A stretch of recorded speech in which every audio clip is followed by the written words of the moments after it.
नमस्कार, cooking with निशिगंधामध्ये तुम्हा सर्वांचं खूप खूप स्वागत आहे. सो आज बनवली आहे संक्रांत स्पेशल मावा तिळगुळ वडी. तर ही मावा तिळगुळ वडी आपण कशी बनवली आहे यासाठी आपल्याला काय काय साहित्य लागणार आहे तर चला रेसिपीला सुरुवात करूया. तर तिळगुळाच्या वडीसाठी आपण घेतले आहे 1 वाटी तीळ घेतले आहेत, हे गावरान तीळ आहेत. आणि 1 वाटी शेंगदाणे घेतलेले आहेत, 1 वाटी किसून खोबरे घेतलेले आहे आणि 50 ग्रॅम खवा घेतलेला आहे, इलायची पावडर आहे आणि 200 ग्रॅम जो आहे तो गूळ घेतलेला आहे. तर गूळ जो आहे आपल्याला तो समप्रमाणात घ्यायचा आहे. तुम्हाला कमी गोड हवा असेल तर थोडा कमी करू शकता. तर आता आपण तीळ वगैरे भाजून घेऊया. तर तीळ जे आहे ते आपण भाजून घेऊया स्लो मीडियम फ्लेमवरती. या अगोदरही आपल्या चॅनलवरती तिळगुळाच्या वड्या झालेल्या आहेत, पण आता ह्या आपण खव्यापासून बनवणार आहोत. तुम्ही याचा रोलही बनवू शकता, ह्याच्या वड्याही बनवू शकता, खूप छान लागतात ह्या.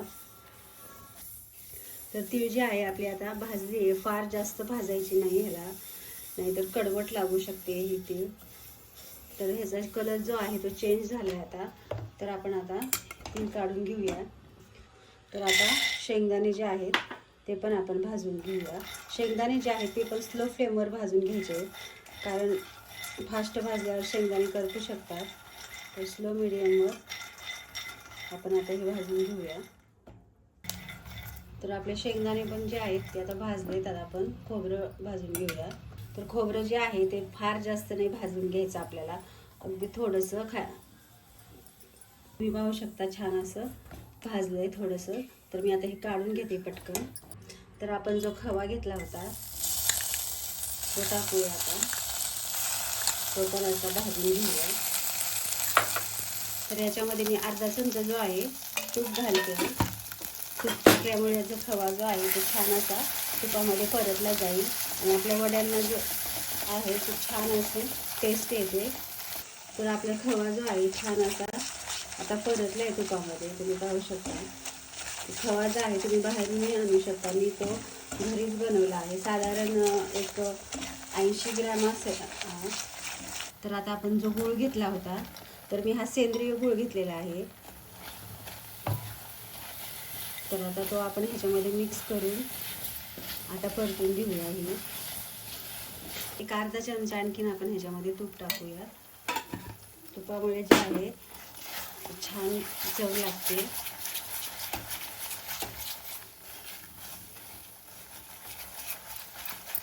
तर असंच आपण हा विरघळून घेऊया सर्व गूळ. तर आपला जो गूळ शिजतोय तोपर्यंत आपण तीळ जे आहे, तीळ आणि शेंगदाणे असे बारीक करून घेऊया मिक्सरमधून. तर आपण तीळ जे आहे ती मिक्सरमधून बारीक करून घेतली आहे. तर शेंगदाणे आणि खोबरं हे पण आपण अशाच पद्धतीने बारीक करून घेऊया. तर शेंगदाण्यावरची साल जी आहे ती मी काढली आहे थोडी, काही ठेवलेत तसेच. गूळ जो आहे तो आता छान असा शिजला आहे. तर ह्याच्यामध्ये 1-2 चमचे जे आहे मी पाणी टाकते, म्हणजे आणखीन चांगला हा पाक होईल. तर आपण खोबरं आणि शेंगदाणे हे पण बारीक करून घेतलेले आहेत, ह्याच्यामध्ये मिक्स करते आता. तर हे आता आपलं छान असं झालेलं आहे. तर ह्याच्यामध्ये विलायची पावडर आहे ती टाकून घेऊया आणि व्यवस्थित आणखी 1-2-3 मिनिटं आपण ह्याला परतून घेऊया. तर ही तिळाचे जे रोल आहेत वडी, तर तुमच्याकडे जर खवा नसेल तर तुम्ही मिल्क पावडरही टाकू शकता. पण खव्याचे जे आहेत 4-5 दिवसात तुम्ही हे संपून टाकायचं आहे, कारण म्हणून तर हे खवा असल्यामुळे हे खराब होऊ शकतात. नाही तर तुम्ही फ्रीजमध्ये ठेवलं तर राहतात 5-6 दिवस. तर आपला पाक झाला आहे तो तुम्हाला सांगते मी कसा ओळखायचा. तर हे जे आहे, तर आपण 1 वाटीमध्ये पाणी घेतलेलं आहे. तर त्याच्यामध्ये जे आहे पाक थोडासा असा टाकून पाहायचा आहे. हे पहा, आता ह्याची जर गोळी झाली तर समजा की पाक आपला जो आहे, हे पहा हा असा गोळा झाला आहे. तर आता आपला पाक जो आहे तो आता तयार झालेला आहे. तर आता आपण जो आहे तो गॅस बंद करून घेऊया. तर आता आपण साहित्य घेतलेलं तीळ, शेंगदाण्याचा कूट वगैरे हे सर्व ह्याच्यामध्ये आपण साहित्य सर्व ते मिक्स करून घेऊया.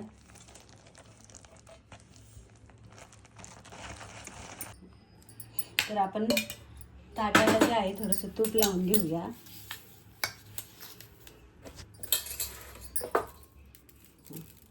तर तूप लावले आपण आणि जे अख्खे तीळ जे आहेत ते असे मी ठेवले होते ते पण असे टाकून घेऊया. आणि थोडंसं खोबरं जे खिसलेलं ते पण मी थोडंसं बाजूला ठेवलं होतं ते पण टाकूया. आणि आता हे सगळं मिश्रण ताटामध्ये जे आहे ते ओतूया आपण. तर आपण आता हे व्यवस्थित पसरवून घेऊया मिश्रण.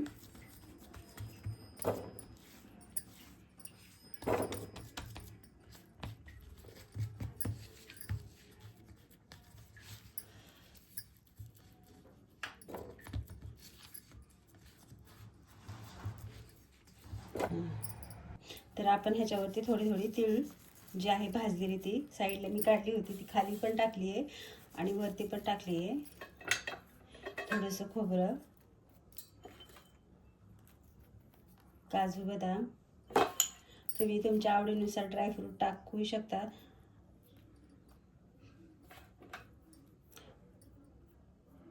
तर आपण ह्याला थोडंसं अर्धा तास असंच ठेवूया आणि नंतर ह्याच्या वड्या आपण करून घेऊया. तर मिश्रण जे आहे ते आपलं असं सगळं थंड झालेलं आहे. तर मी अगोदरच ह्याला थोड्याशा कट मारला होता. आता आपण ह्याच्या वड्या पाडून घेऊया. थोडी सुरीला जे आहे मी ते गरम केलेले कारण मिश्रण फारच घट्ट झालेलं आहे.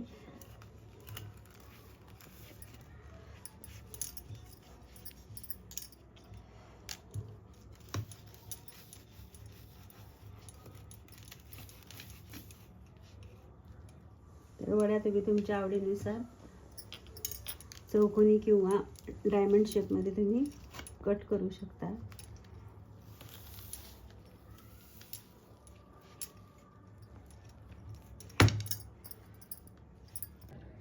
तर ही झाली आहे आपली मावा तिळगुळाची वडी.